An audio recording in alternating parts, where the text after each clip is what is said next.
مرحبا بكم المشاهدين الأكارم مرة أخرى في برنامج فقه الحياة على قناة YMBC، ونرحب مرة أخرى بضيفنا العزيز الدكتور أحمد عبد الرحمن شرف الدين، أستاذ القانون العام بكلية الشريعة والقانون. مرحبا بك مرة أخرى. حياكم الله. حياكم الله. في الحقيقة أنه تكلمنا على الخلاف وأدب الخلاف والتعبئة والتعصب، وأن المسائل كثير من المسائل ظنية. هناك قضايا أثيرت وتتخذ من طرف أو من طرف آخر كقضايا خلاف وقضايا فجوة كبيرة، وهي في نظري أنا وفي نظر العامة ويطرحوا أنها لا تستحق، أو نظر العقلاء والعلماء لا تستحق مثل هذا. قضية يعني حصلت في الأسبوع الماضي وقبله، وهي قضية الغدير. الغدير نعم يحتفل اليمنيون، وأنا أسمع آبائنا من قبل، ولكن الإثارة السياسية هذه سواء من المعارضين أو من المؤيدين، وأنها مسائل قطعية، وأنها مسائل لابد أن يكون الحاكم من هذه الفئة أو من هذا الطرف. الناس يتساءلوا هل هذا هو أصل من أصول الشريعة، أصل من أصول الدين؟ وهل الإمام علي بن أبي طالب رضي الله عنه سكت عن حقه وهو حق إلهي؟ إذا كان حق إلهي كما يدعى، هل يسكت عن حقه؟ وهل يوالي أصحاب الرسول صلى الله عليه وسلم ويسمي أبناء بأسمائهم رغم أنهم اقتصبوا منها الحكم؟ أم أن المسائل كما هو في المذهب الزيدي أو في بعض الزيدية المعتدلين كيحيى بن حمزة وغيره تيار، أن النص كان خفي ولم يكن جلي؟ وضحوا لنا هذه المسألة. على كل حال، أولا أنه فيما يتعلق بالولاية هذه جميع فرق الإسلام والمسلمين متفقون على النصوص هذه. متفقون. الذي من كنت مولاه فعلي مولاه، وهذا موجود في الصحاح، في صحاح السنة وفي صحاح الشيعة، لا خلاف في ذلك. لكن بعد ذلك جاء الخلاف في مفهوم الولاية. ما هي الولاية؟ فبعضهم من قال على أنه الأولى بالتصرف، يعني المقصود به الأولى بالتصرف، وبعضهم من قال على أنه المقصود به الحب، يعني والنصرة. وبناء على ذلك كل واحد بناء على ما فهمه من النص بدأ يتصرف على هذا الأساس، وهي مسألة كما قلت إذا كانت مسألة خلافية يعني لا تؤدي إلى كثير من الإشكالات. يعني مثلا لو أن فئة من المسلمين اعتقدوا بأن هذه ولاية وفئة صريحة وقالوا نحن نعتقد هذه مسألة أصلا تاريخية ما عادش موجودة في الوقت الحاصل. أنا أريد أن أنبه إلى هذه المسألة. عندما تحتفل مثلا طائفة بهذه الولاية بتحتفل بها مش على أساس أنها بتثير المسألة اليوم، هي لا تريد أن تطبق المسألة اليوم. الآن مثلا احنا في مؤتمر الحوار قد اتفقنا على نظام ديمقراطي جديد يقوم على أساس انتخابات، وعلى أساس فصل بين السلطات، وعلى أساس مواطنة متساوية، وعلى أساس حقوق وحريات للجميع. تجاوزنا هذا الموضوع بمراحل، وبالتالي المسألة إذا هي مسألة تاريخية ولا تعبدية، أنا أريد أن مثلا أعبر عن رأيي في هذه المسألة، أعبر فيها، لكن بس يعني لن يكون لهذا أثر لا على الدولة ولا على الجانب الاقتصادي ولا على الناس ولا على الأفراد ولا شيء. فليعبر كل واحد عن نفسه، والناس هم طوائف، كل واحد يعبر عما يعتقده بأنه صحيح بالطريقة بحيث لا يكون في هذا ما يخالف القانون. الآن الذي يحكم المجتمع في الدول المعاصرة قانون، والقانون هذا بيحدد وينظم الحقوق والحريات. الذي يقوم عندما يمارس شعائر الدينية بما يخرق هذا القانون عليه أن يخضع لهذا القانون. لكن أما إذا قام بإظهار شعائره وممارستها بطريقة ليس فيها اعتداء على أحد ولا فيها مساطرة لأحد فإن هذا مما يكفله القانون في الوقت المعاصر.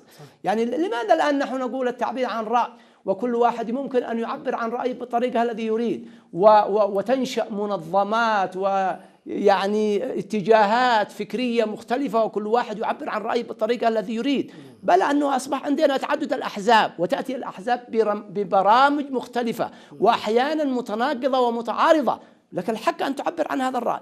فهذا يدخل في هذا الإطار. فالذين يحولون يعني إظهار مثل هذه المشاعر إلى أنها مسألة يعني تتعلق بالدين وتتعلق بالعقيدة وبالأصول ومش عارف هم يحرفوا هذا عن مساره الحقيقي. يعني هذا الطرف الذي يحتفل، الطرف الذي يحتفل، الكل الذي يحتفل والذي يعترض والذي يعترض. يعني مسألة تاريخية. أيوة، احنا بنقول هي مسألة تاريخية. يعني الآن تعبر عن واقعة تاريخية. مثلا أنا عندما أحتفل بمولد النبي صلى الله عليه وسلم هي زيها. أنا بنقول أن هذا النبي صلى الله عليه وسلم أخرج الناس من الظلمات إلى النور، وأن مولده هذا هو نور في حد ذاته، أنا أحتفل به هذا في يوم مولده. يجي الطرف الآخر يقول هذه بدعة مثلا. فالمعترض هو الذي بيثير هذه المسألة، ما هوش الذي بيكون بممارسة الشعيرة. مع أيضا حق للمعترض أن يعترض لكن بأدب. يعترض بماذا يعترض؟ بماذا يعترض؟ ما يعترض بأنه يمنع الناس. لا. لكن الإشكالية الآن في منع الناس أنه أنت هذول بيروحوا أنت بتجي تمنعهم في الطرقات، بتعتدي عليهم، بتضايقهم، بتعمل كذا وأنتم تعرفون ما بتحدث على الأرض. لكن المسألة إذا كانت مسألة فكرية، هذه مسألة فكرية رد عليها فكرا. فكرا رد عليها فكرا. يعني الحجج العقلية دائما لا تأتي باليد، تأتي بالقلم وتأتي في الكتاب. حط أنت، وهذه قد بحثت من قبل، ما هيش مسألة وليدة اليوم يعني. وممكن أن تعمل مناظرة الذي مختلفون تقول لهم تعالوا اجتمعوا مع بعض، قل لي أنت رأيك وقل لي أنت رأيك، مثل ما نعمل الآن نحن وأنتم في هذه القناة المباركة، وكل واحد يدي رأيه، وبعد كل واحد الذي يقتنع برأي هذا فليسير على هذا الرأي، وإلا فليبقى كل، ولكن بشرط كما قلنا ألا يكون هناك خرق للقانون. القانون ينبغي أن يسير على الناس جميعا. من يمارس شعائره بما يخرق القانون يعني الاعتداء على الغير، لأن القانون هو يحفظ الحقوق والحريات حق الناس، وكل خرق لقاعدة قانونية في اعتداء على الغير، لأنك عندما تخترق القاعدة، والقاعدة تنظم الأمور بصورة عامة ومجردة، عندما تخترقها معنى ذلك أنك تعتدي على أحد، هذه معروفة. فلا أحد يعتدي على القانون، ولا أحد يعترض على أحد يمارس يعني أمورا مما يكفله القانون. بس هذا هو الذي يجب أن يسير الناس عليه. بارك الله فيكم. يظهر أن تخصصكم القانوني فعلا مسيطر على، وهو تخصص عظيم. الالتزام بالقانون هذا الذي يساوي بين الناس ويكفل لهم الحريات، وكل واحد يرشح نفسه ويعبر عن رأيه مهما كان الرأي. حتى الإسماعيلية ندعوهم للتعبير عن رأي. نعم، من حقهم. أهم شيء لا يعتدى على أحد، لا يفرض الرأي بالقوة، لا يفرض بالدماء، وليعبر وليقبل أيضا نقد الآخر. لأن مسائل ظنية. أيضا هذا يقودنا إلى مسألة أخرى هي مرتبطة بهذا الموضوع، الوثيقة الفكرية التي أصدرها أنصار الله والحوثيين. هناك نقاشات حولها، وهي أيضا من المسائل الظنية، نقاش حولها، وأنها يعني رسخت شيئين الناس يعترضوا عليها. كثير من المفكرين والمثقفين والعلماء يقولوا أنها جعلت السلطة والعلم حكرا على سلالة معينة. لا، ليس هذا هو هذا ما يطرح. هذه الوثيقة أولا هي وثيقة داخلية للفئة نفسها وليست لغيرهم، هي فئة داخلية تتعلق بمسائل خلافية داخل الفئة، لأنه هذا هو أصل يعتبر عند الزيدية. أنا أقولها يعني بصراحة، أنا أعبر عن بصورة شخصية. يعني ما هي أصولكم؟ لأنه أحيانا قد يختلف، بيقول أنت بتخرج عن أصولنا، وهذا يقول أنت بتخرج عن أصولنا. بتقول تعال ما هي أصولنا، تعال نتفق ما هي أصولنا، تعال هذه الأصول هي كذا كذا وكذا، إحنا متفقين عليها. لكن الآن إحنا قد بنتكلم عن شيء آخر. نحن بنقول دولة مدنية. أنا عندما أجي أقول هذا حكر مثلا، هذه السلطة حكر على فئة معينة، أنا قد تجاوزت هذا الموضوع.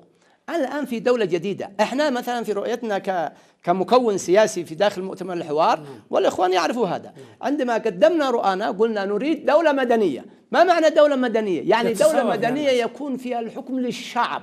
الشعب هو الذي يختار حكامه، وهو الذي يضع قوانينه، وهو الذي يضع أموره وينظم مسائله بنفسه، إما بصورة مباشرة وإما عن طريق ممثليه. لأن احنا بنتحدث عن المسألة، فهذه هي مسألة عقدية، مسألة تاريخية داخل فئة معينة تماما زي الفئات الأخرى. يعني على سبيل المثال الآن لو تجي تطلع لي وثيقة فكرية مثلا لأي توجه آخر في مسألة الولاية العامة مثلا، حيطلع لي نظرية موجودة الذي هو يؤمن بها هو. فإذا كتبها مثلا، أنا أرجع لك الآن تجي تقول لي مثلا نظرية أهل السنة في مجال الولاية والعلم، أقول موجودة. أنا أجيب لك الآن كتاب أو كتابين يتحدثون عن هذه المسائل من أولها إلى آخرها، يعني إلى آخرها في هذه المسائل، وهي تعتبر كأنها نظرية.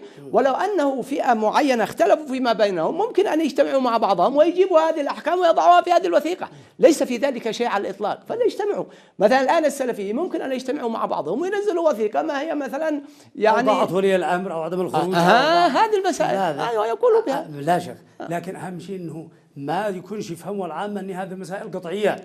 من الذي بيفهم هذه أنها مسائل قطعية؟ ما حد بيفهم.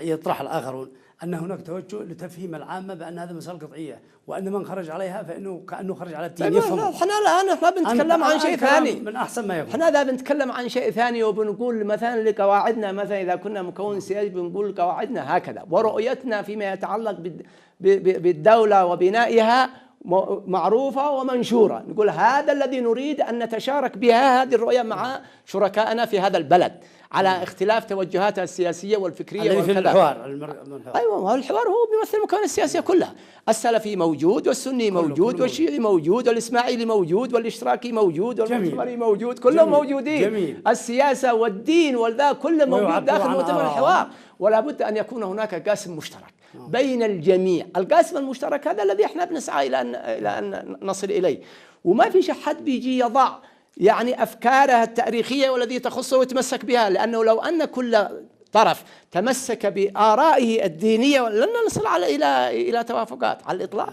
فلا بد أن ثم أنه مؤتمر الحوار في حد ذاته قد وضع آلية لكيفية التوافق، ووافق الناس على هذه الآلية ودخلوا المؤتمر بناء عليها. فأنت قد اعتقدت بالآلية وصحتها، فعليك أن تعتقد بالنتائج الذي ممكن أن تتوصل بهذه الآلية. بارك الله فيكم، كلام طيب. وكما قلنا نرجو أن يعمم هذا على الجميع من جميع الفئات، أن يعمموا التعايش والتسامح، كل واحد يعبر عن رأيه، وإنما عدم فرض الآراء بالقوة هذا هو المرفوض في صحيح. أي مكان. أزيد كلمة بسيطة نعم. في هذا الموضوع، نحن لم نفرض رأينا على أحد، ولم يعني نطلب من أحد، ولم نكسر أحد على أمر معين على الإطلاق. كل ما في الأمر أن نحن نطالب على السماح لنا بممارسة ما نعتقده صحيحا من الشريعة، نمارسه جهارا دون خفية كما جميل. كان موجودا من قبل. ومثل ما لنا هذا الحق نعترف بهذا الحق لغيرنا وندافع عنه، مثل ناس وندافع عنه نعم. وندافع عنهم عن آرائهم. نعم نعم. خاصة أنه المذهب الزيدي تاريخيا وفكريا مذهب عظيم كما نعلم، فتح باب الاجتهاد. الإمام حاكم كما ذكرت نعم. نعم. لا إنكر في مسائل الخلاف، لا تقليد الحي أولى من تقليد الميت. نعم. يعني الأشخاص ليس لهم هذه القيمة والقداسة نعم. في المذهب الزيدي. نعم.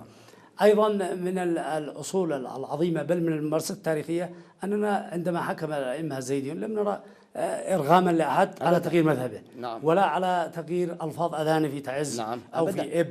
هذا حاجة بل بالعكس كانت الدولة ترعى الفكر في نعم. هذه المناطق. نعم. وتمنع غزوهم فكريا. نعم. يعني مثلا تشوف المدارس في تعز ولا في جبلة ولا في زبيد ولا في كذا الشافعية. نعم. كانت تحت رعاية الدولة، الدولة كانت ترعاها ولا تسمح أبدا بأنه يتم يعني مضايقتهم ولا كذا على الإطلاق يعني. وكان الأئمة يمنعون مثلا مسألة الأذان، لو جاء واحد يقول والله قدهم يتركوه حي على خير العمل، قال لا ما يتركوش حي على خير العمل، حي على خير العمل هذه عند الزيدية، لكن هؤلاء الشافعية ينبغي أن يؤذنوا بأذانهم ولا حد يلزمهم بغيرها أبدا. وظلت هذه التعايش موجود. لكن الآن انظر الآن مشكلة في الأذان ومشكلة داخل المساجد. كيف لما خلقت؟ ما خلقت هكذا من تلقاء نفسها، تعبئة بفعل فاعل. نعم. بفعل فاعل. ونحن لا نريد أن نوجه اتهام لطرف معين، لكن المهم أن هناك فعل فاعل هو الذي بيوجه هذا الأمور إلى هذه الفتنة بين الناس. جميل. هذا أشياء ينبغي أن نعممها وأن تنتشر. إنما يبقى أنه المذهب كما قلنا الزيدي هناك أفكار عظيمة. لماذا سواء في الزيدية أو في غيرها ترى أن بعض الفئات تترك الأقوال الذي فيها اليسر والذي فيها السماحة والذي فيها الاعتدال، وتذهب تفتش عن الأقوال المتعصبة والمغالية عند الجميع. لماذا هذا إن شاء الله سنتحدث عنه بعد هذا الفاصل دكتور، ونعتذر للأعزاء المشاهدين بهذا الفاصل ثم نعود إليهم مرة أخرى.